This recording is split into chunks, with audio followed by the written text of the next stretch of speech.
মাছ কেইপিচ ভালদৰে ধুই ইয়াত হালধি গুড়ি, জলকীয়া গুড়ি আৰু নিমখ দি পেলাই গোটেই কেইপিচত ভালদৰে সানি লৈছোঁ। এতিয়া গেছত হাই ফ্লেমত এখন কেৰাহী পাতি দিলোঁ আৰু ইয়াত মই মিঠাতেল ব্যৱহাৰ কৰিছোঁ। তেলখিনি ভালকৈ গৰম হোৱাৰ পিছত ইয়াত মই মাছ কেইপিচ ভাজি ল'ম।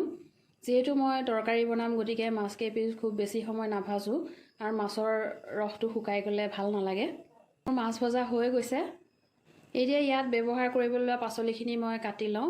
মই ভাতকেৰেলা লৈছোঁ 4টা, বিলাহী 2টা, আলু 2টা, কেঁচা জলকীয়া 2টা, নহৰু 3-4 ফুটমান হ'ব আৰু পিঁয়াজ 1টা।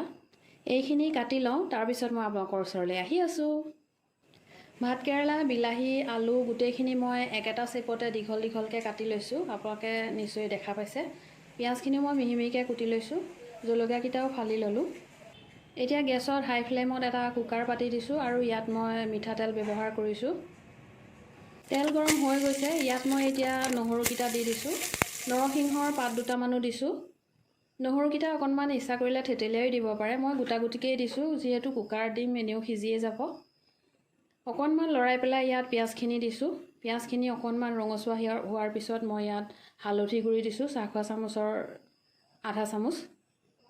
জলকীয়া গুড়ি দিছোঁ, চাহ খোৱা চামুচৰ প্ৰায় 1 চামুচ। কেঁচা জলকীয়াকেইটাও দি দিছোঁ।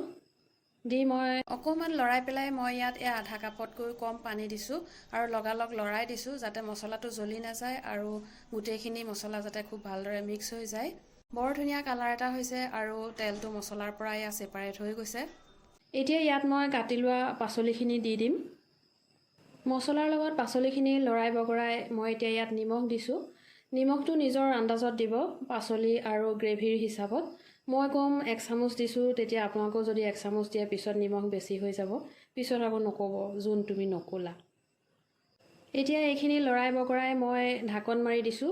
ঢাকনখন হুচেল আহিবৰ কাৰণে মই মাৰা নাই, জাষ্ট ওপৰতে লগাইহে থৈছোঁ, যাতে পাচলিখিনি অকণমান গলে, বিলাহীটো গলি যায়। ইয়াত 2 মিনিট পিছত উলিয়াই চাইছোঁ। আপোনালোকে লক্ষ্য কৰক, বিলাহী আমাৰ গলি গ'ল। বৰ ধুনীয়া লাগিছে দেখিবলৈ। এতিয়া ইয়াত মই মাছ কেইপিচ দি দিছোঁ। মাছ কেইপিচ দিয়াৰ পিছতে লৰাই দিব নালাগে, অকণমান অসুবিধা হয়। পানী দি দিব, পানী দিয়াৰ পিছত লৰাবলৈ সুবিধা হয়। এতিয়া ইয়াত আধা চামুচৰ সমান মই জিৰা গুড়ি দিছোঁ। দি আকৌ এবাৰ লৰাই দিছোঁ। গেছৰ ফ্লেমটো মোৰ হাইতে আছে। লৰাই এতিয়া ইয়াত ঢাকনখন মই কমপ্লিট বন্ধ কৰি দিছোঁ। ওপৰতে লগাই থোৱা নাই, হুচেল আহিবলৈ দিম। হুচেলটো নিজৰ হিচাপতে আহিবলৈ দিব। আপোনাৰ কুকাৰত কেইটা হুচেল আহিলে ধৰক চব্জিটো সিজিব। মই 2টা হুচেল আহিবলৈ দিম। ইয়াত 2টা হুচেল মৰাৰ পিছত মই খুলি দেখাইছোঁ। এতিয়া প্লেট এখনত মই উলিয়াই দিছোঁ আৰু তাত মই কেঁচা জলকীয়া আৰু ধনিয়া পাত দি সজাই দিছোঁ। খুব ধুনীয়া কালাৰ হৈছে, গোন্ধটো বহুত ধুনীয়া লাগিছে। মাছ কেইপিচলৈ লক্ষ্য কৰক, একেবাৰে ভাগি যোৱা নাইকিয়া, খুব ধুনীয়া হৈছে। কম সময়তে বনাব পৰা খুব টেষ্টি এটা ৰেচিপি হয়। আপোনালোকেও এনেকৈ বনাই চাব, খাই চাব। ভিডিঅ'টো যদি চাই ভাল লাগে লাইক কৰিব, কমেণ্ট কৰিব।